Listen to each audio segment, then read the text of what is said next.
Kejaksaan Agung telah menyerahkan tersangka kasus korupsi timah Harvey Muiz dan Helena Lim beserta barang bukti ke Kejaksaan Negeri Jakarta Selatan.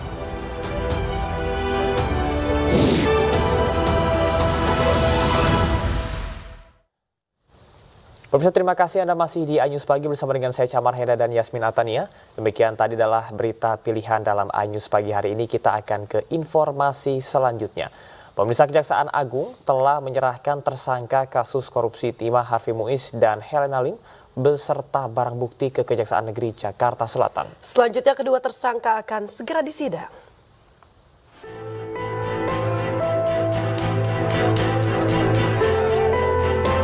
Kejaksaan Agung menyerahkan tersangka kasus korupsi timah Harvey Muiz dan Helena Lim beserta barang bukti ke Kejaksaan Negeri Jakarta Selatan Senin siang. Setelah diserahkan, Harvey Muiz dan Helena Lim ditahan di Rutan Salemba Cabang Kejari selama 20 hari ke depan. Kejaksaan juga menyiapkan 30 jaksa untuk penuntutan kasus ini. Dalam pelimpahan tahap 2 ini, jaksa turut memamerkan barang bukti uang senilai 35 miliar rupiah. Selain uang 35 miliar rupiah, jaksa juga memamerkan sejumlah tas mewah dan 7 mobil mewah berbagai merek. Ketujuh mobil mewah ini merupakan milik salah satu tersangka, yakni Harvey Muiz. Namun barang bukti yang disita dari para tersangka ini baru sebagian dari seluruh bukti yang disita oleh kejaksaan.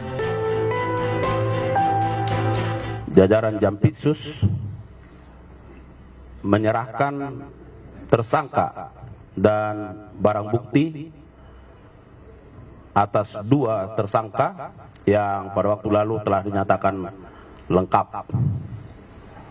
Penyerahan tersangka dan barang bukti ini merupakan tanggung jawab dari penyidik dalam rangka memenuhi maksud pasal 139 KUHP.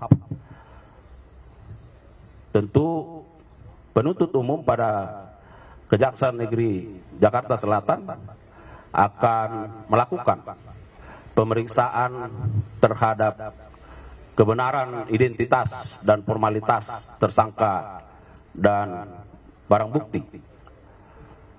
Tentu ini dimaksudkan supaya dalam penanganan perkara ini tentu tidak ada error in persona. Harvey dan Helena akan segera disidangkan terkait kasus korupsi tata niaga komoditas timah di wilayah izin usaha pertambangan atau IUP PT Timah Tbk tahun 2015-2022. Kasus yang menyeret 22 tersangka ini diketahui telah merugikan negara sebesar 300 triliun rupiah. Dari Jakarta, tim liputan iNews melaporkan.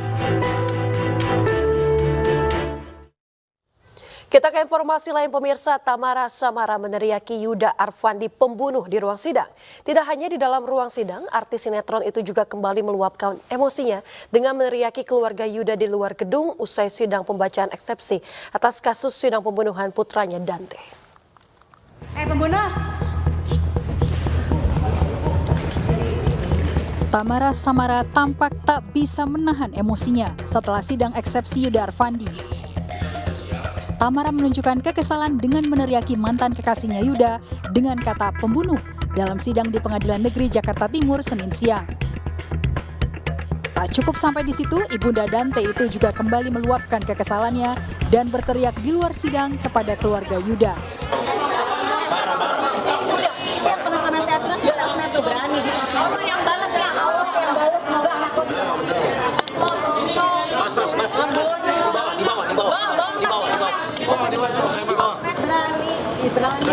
doang, koar aja tuh ratu tuh sosmed.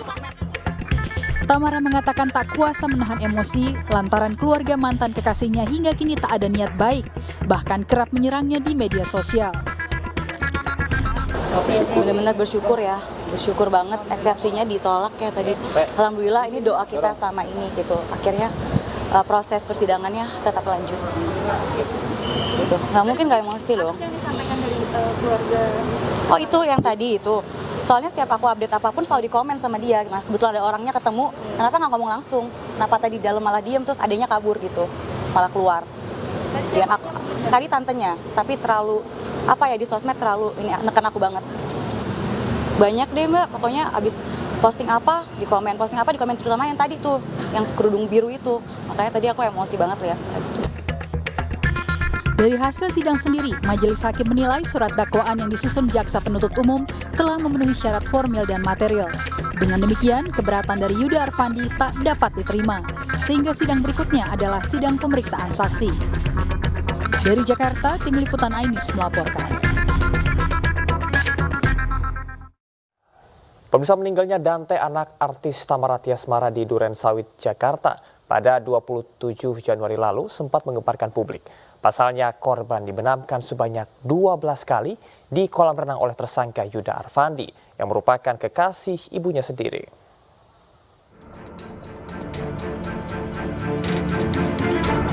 Tersangka Yuda Arfandi membenamkan korban sebanyak 12 kali di kolam sedalam 1,5 meter dengan durasi berbeda-beda. Tersangka berdalih sengaja menenggelamkan korban untuk melatih pernafasan korban agar kuat di dalam air. Korban kemudian lemas dan tewas di tepi kolam saat berupaya diselamatkan. Saat kejadian, Tamara menitipkan putra kesayangannya yang masih berusia 6 tahun kepada Yuda. Namun siapa sangka, buah hatinya tewas secara tragis di tangan kekasihnya. Dari hasil otopsi tidak ditemukan tanda kekerasan di tubuh korban. Korban meninggal akibat tenggelam, yakni terlalu banyak meminum air sehingga paru-paru korban mencair. Bahwa tersangka melihat ke arah kanan dan kiri, memastikan tidak ada orang yang melihat. Lalu kemudian membenamkan korban ke dalam kolam sebanyak 12 kali. Dengan durasi waktu yang bervariatif. Kemudian korban berusaha berenang ke tepian kolam.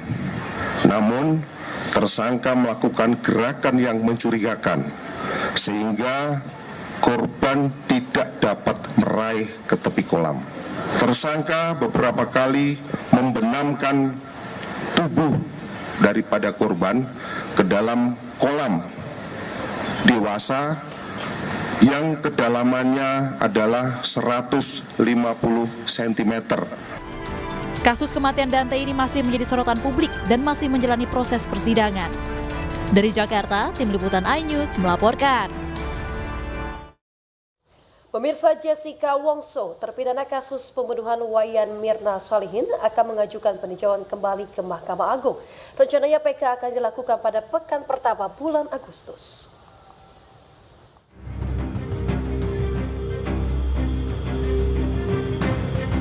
Jessica Wongso, terpidana kasus pembunuhan dengan kopi sianida, berencana ajukan peninjauan kembali atau PK.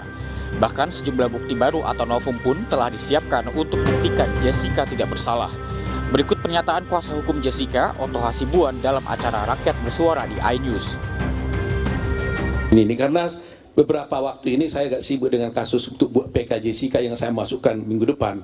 Oh, jadi Jessica minggu depan akan masukkan. Ini informasi baru nih. Ya, PK, ya. PK Jessica Wongso, ya, itu akan dimasukkan minggu depan. Ini PK pertama kali. Saya lupa. Yang kedua. Oh, ini yang kedua. Oke. Ya. Jadi PK akan kita masukkan itu gak saya sibuk.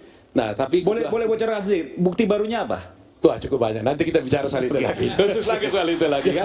Jadi ini menarik. Jadi PK peninjauan kembali kasus Jessica Wongso yang kedua akan dimasukkan pekan depan. Pekan depan ya. Pekan depan. Hari belum tahu, kabari kami nanti. Nanti kita kabari. Oke. Sebelumnya Jessica Wongso divonis 20 tahun penjara oleh Pengadilan Negeri Jakarta Pusat. Sejumlah upaya banding dan kasasi yang diajukan Jessica pun tak berbuah hasil. Dalam sidang, Jessica dinyatakan bersalah atas pembunuhan Wayan Mirna Salihin. Jessica juga sudah pernah mengajukan PK pada awal Desember 2018. Pembunuhan terhadap Mirna terjadi pada 6 Januari 2016. Saat kejadian, Wayan bertemu dengan Jessica Wongso dan seorang temannya di sebuah kafe. Mirna tewas usai meminum es kopi yang disajikan di restoran. Dari hasil penyelidikan, terungkap kopi tersebut mengandung racun sianida. Tim Liputan iNews melaporkan.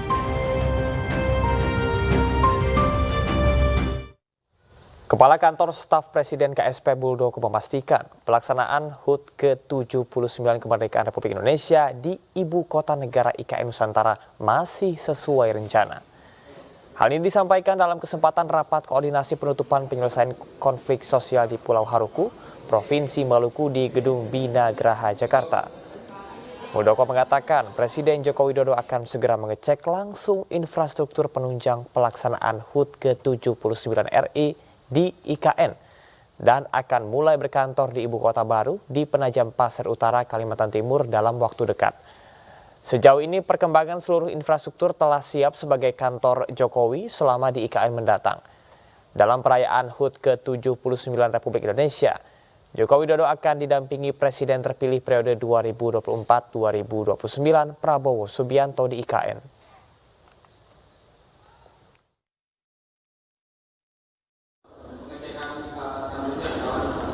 Ya, Presiden sudah menyampaikan, sepanjang seluruh infrastrukturnya sudah oke, beliau akan berkantor di sana. Itu kita tunggu ya. Dan Pak Bas sudah memberikan sinyal. Ya, masalah jadwal IKN tetap nggak ada yang bergeser ya. Upacara 17 Agustus akan dijalankan di IKN. Nanti Pak Presiden Jokowi akan didampingi oleh Bapak Presiden terpilih. Berikutnya di Istana Negara sini nanti akan dipimpin oleh Wapres dan Wapres terpilih. Pemirsa, Himpunan Pengusaha KHMI meminta pemerintahan Prabowo Gibran menyiapkan program beasiswa berorientasi wirausaha untuk mendorong kemandirian ekonomi di kalangan generasi muda. Permintaan tersebut disampaikan di sela-sela kegiatan penyerahan beasiswa yang dilakukan oleh Himpunan Pengusaha KHMI di Jakarta.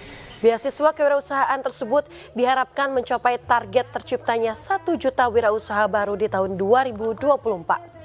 Selain itu, untuk mewujudkan visi Indonesia Emas tahun 2045, sebagai negara maju diperlukan sumber daya manusia yang unggul dan juga memiliki daya saing yang tinggi. Pemerintahan baru Prabowo Gibran ke depannya kita dorong supaya mereka bisa ada afirmatif kebijakan untuk beasiswa pendidikan entrepreneur, mulai dari kalangan pelajar sampai mahasiswa, sehingga 1%, 2%, 3% entrepreneur sebagai syarat negara maju kita bisa penuhi. Kalau tidak, kelas menengah kita tidak akan tumbuh yang kuat di bidang dunia usaha. Pameran otomotif Gaikindo Indonesia International Auto Show atau GIAS 2024 memecahkan rekor peserta terbanyak sekaligus pameran otomotif terluas sepanjang sejarah digelarnya GIAS. Diikuti oleh 55 merek otomotif yang menempati 11 di Indonesia Convention Exhibition atau ICE PSD City, Kabupaten Tangerang.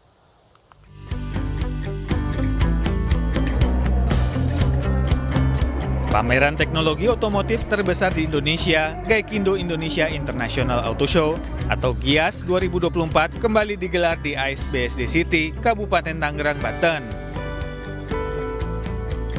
Menariknya, penyelenggaraan kali ini memiliki area yang lebih luas dibandingkan tahun-tahun sebelumnya.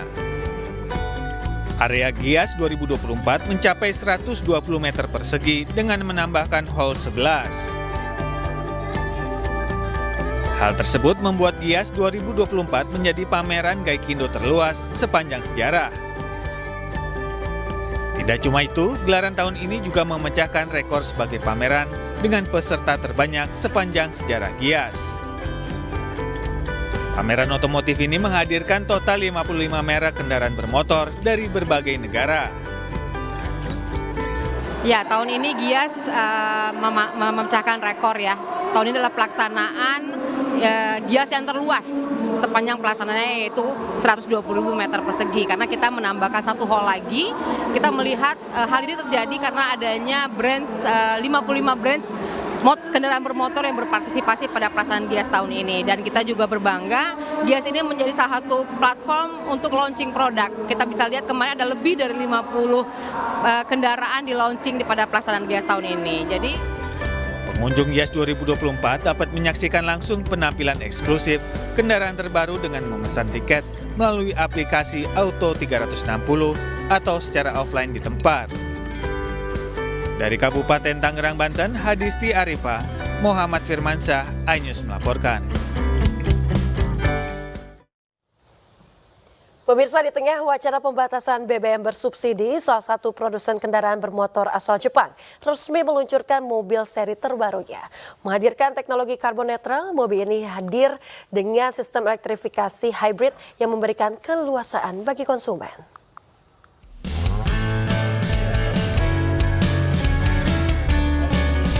Di tengah wacana kenaikan harga BBM bersubsidi, sejumlah brand berlomba menawarkan alternatif kendaraan bertenaga listrik yang ramah lingkungan. Salah satunya PT Toyota Astra Motor yang resmi meluncurkan seri terbarunya, yakni All New Prius HEV di Gaikindo Indonesia International Auto Show Gias 2024. Pada All New Prius HEV, Toyota meluncurkan teknologi hybrid guna menghadirkan solusi mobilitas yang lebih luas bagi para pengendara. Tema booth Toyota di Gias 2024 adalah Beyond Mobility Innovation. Apa yang disebut dengan innovation itu adalah pertama mobil-mobil yang ramah lingkungan, yang kita sebut sekarang dengan tema Beyond Zero. Jadi mengejar zero emission dengan berbagai cara.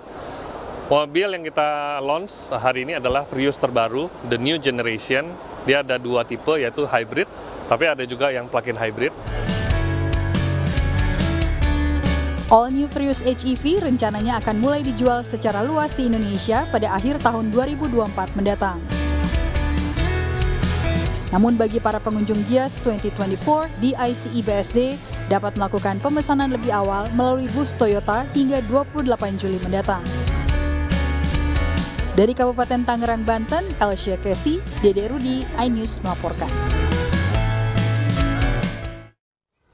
Ribuan warga tumpah ruah menghadiri sebuah festival yang digelar di bantaran Sungai Cisadane, Tangerang, Banten. Selain beragam kuliner tradisional, warga juga bisa menyaksikan pesta kembang api dan kesenian tradisional khas Tangerang.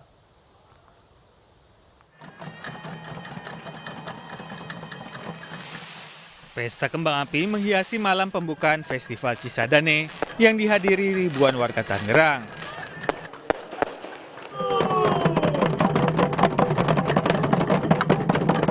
Pukulan rampak beduk menjadi penanda resmi dimulainya Festival Cisadane yang sempat vakum selama 2 tahun akibat pandemi. Berbagai acara menarik telah disiapkan untuk memeriahkan festival. Mulai dari pawai budaya, pertunjukan seni tradisional, hingga lomba perahu naga di Sungai Cisadane. Selain menikmati hiburan dan kuliner, pengunjung juga bisa mendapatkan pelayanan pemerintahan, mulai dari perizinan, kependudukan, dan berbagai layanan lainnya.